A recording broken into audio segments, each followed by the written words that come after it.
Three Gorges, Dam and Hydropower Station, Hubei, China.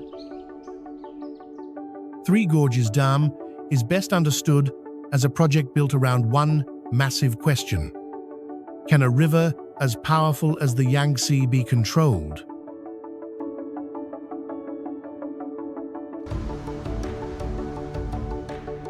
The main story here is scale, because the dam does not only generate electricity, it reshapes navigation, flood control, water storage, and the rhythm of an entire river system.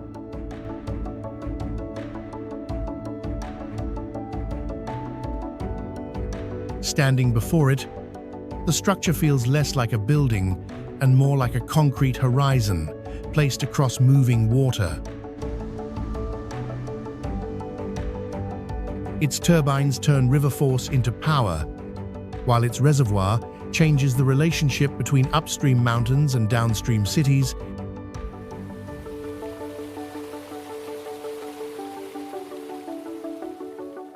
For an American viewer, Three Gorges feels like Hoover Dam expanded to the size of a national strategy.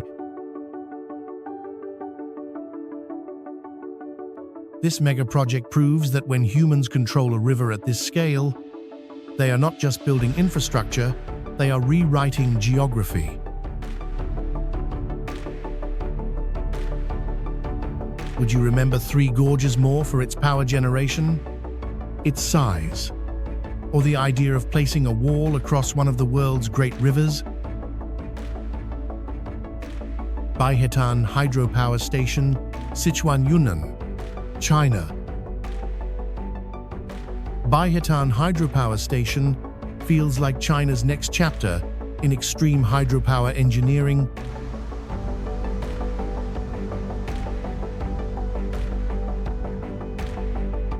The strongest angle here is precision inside scale, because the dam and its underground powerhouses are designed around giant turbines working in a deep mountain river corridor.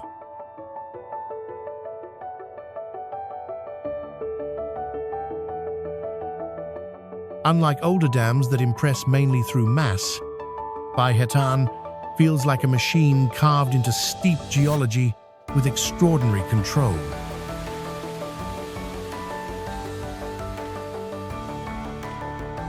The Jinsha River is not a quiet place to build, yet engineers turned its force into one of the world's most powerful hydropower systems.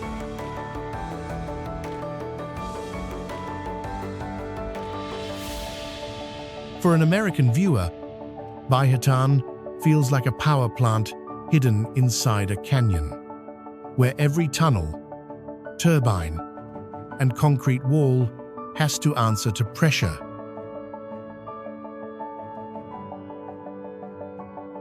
This project shows that modern water megaprojects are not only about being bigger, they are about making enormous systems behave with exact discipline.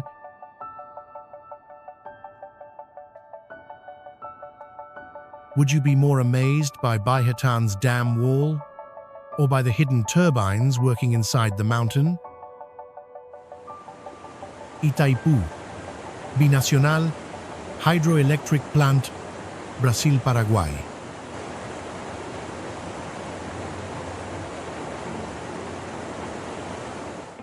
Itaipu is not just a power station. It is a border agreement turned into concrete, water, and electricity. The central story here is cooperation, because Brazil and Paraguay share the Paraná River and turned it into one of the most important hydropower projects on Earth.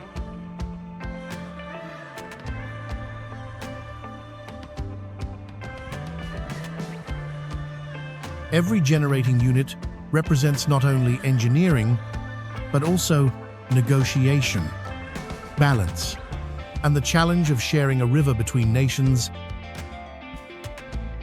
The dam's scale is impressive, but the deeper story is that two countries built a machine neither one could fully own alone.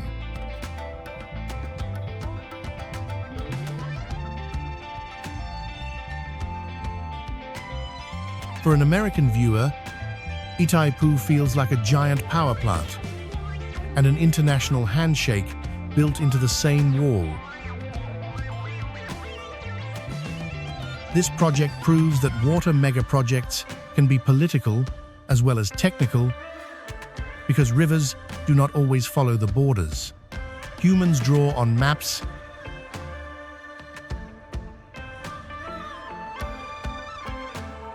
Would you remember Itaipu as an engineering giant or as one of the world's boldest shared river projects?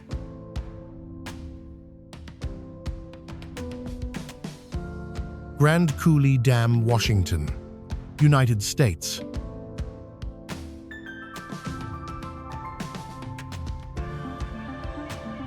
Grand Coulee Dam is one of America's clearest examples of turning a river into a national development engine.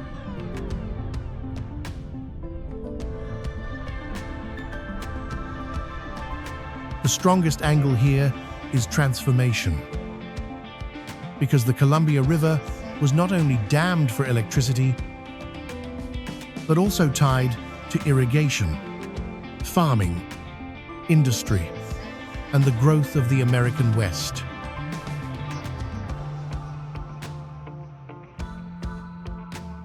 This is not a delicate structure.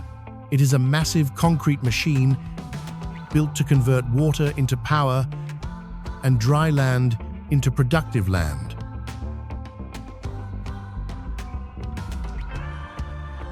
Its reservoir and powerhouses helped reshape a region far beyond the dam itself. For an American viewer, Grand Coulee feels like a New Deal monument where engineering, ambition, and Western expansion all meet at the river. This project reminds us that a dam can become more than infrastructure. It can become a tool for changing the economic map of a country. Would you see Grand Coulee as a power project, an irrigation project, or a symbol of how America rebuilt the West with water?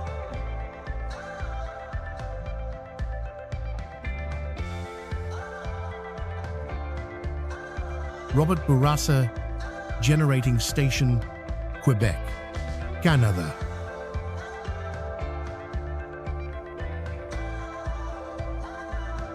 Robert-Bourassa Generating Station is powerful because much of its drama is hidden underground. The main story here is remoteness, because this massive hydroelectric complex was built in northern Quebec, far from major cities, in a harsh landscape of rock, water, forest, and extreme weather. Its underground generating station turns distant northern rivers into electricity that travels hundreds of miles toward the places where people actually use it.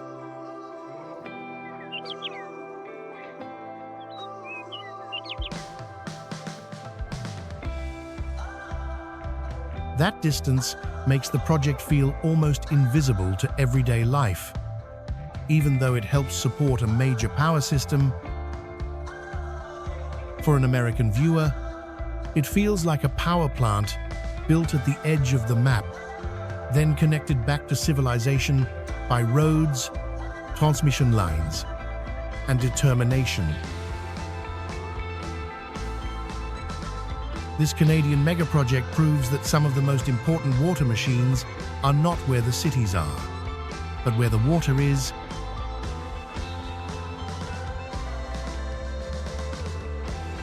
Would you be more amazed by the underground station or by the effort required to build it so far north?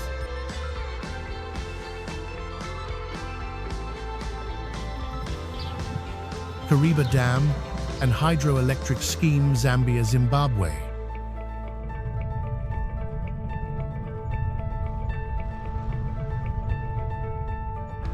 Kariba Dam is one of Africa's most important water megaprojects because it turned the Zambezi River into a shared source of power.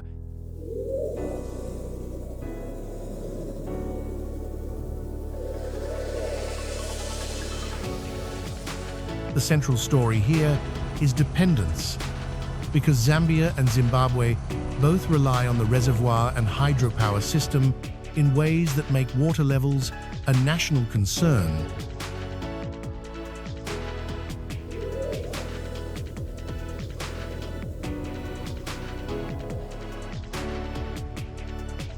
When the lake is full, it represents electricity, industry, and stability. When drought lowers it, the entire region feels the pressure.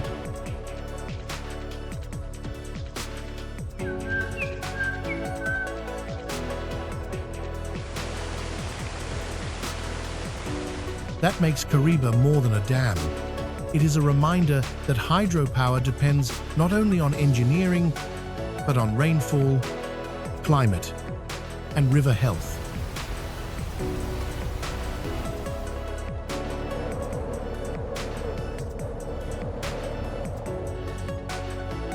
For an American viewer, Kariba feels like a giant battery that can only work if nature keeps making deposits.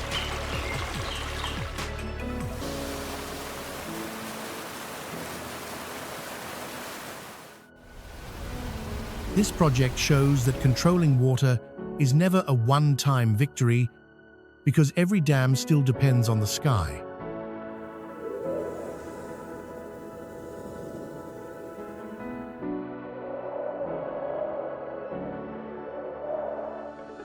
Would you remember Kariba for its size, its power, or the lesson that even giant dams depend on rain?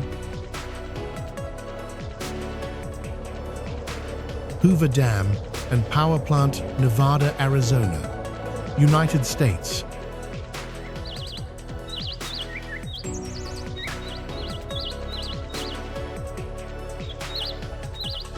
Hoover Dam is one of the most recognizable water megaprojects in the world because it turned a desert canyon into a symbol of control.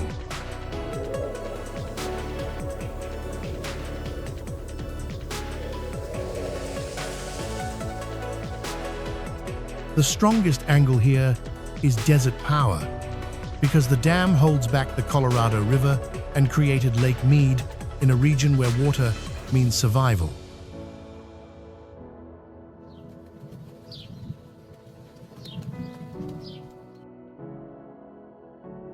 Its curved concrete wall feels almost theatrical, but the real story is practical. Electricity, flood control, water storage, and growth across the American Southwest.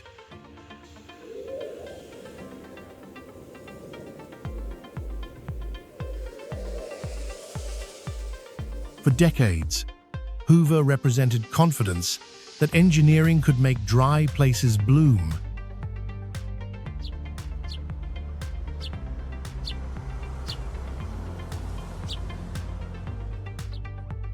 For an American viewer, it is not only a dam, it is part of the story of Las Vegas, Phoenix, Los Angeles, and the enormous demands of desert civilization.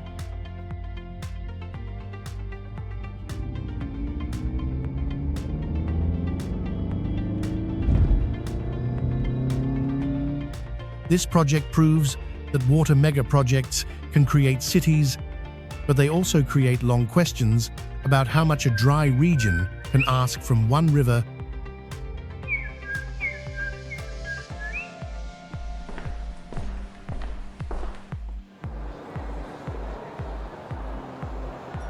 Would you see Hoover Dam as a triumph of engineering, or as the beginning of a bigger debate about water in the desert?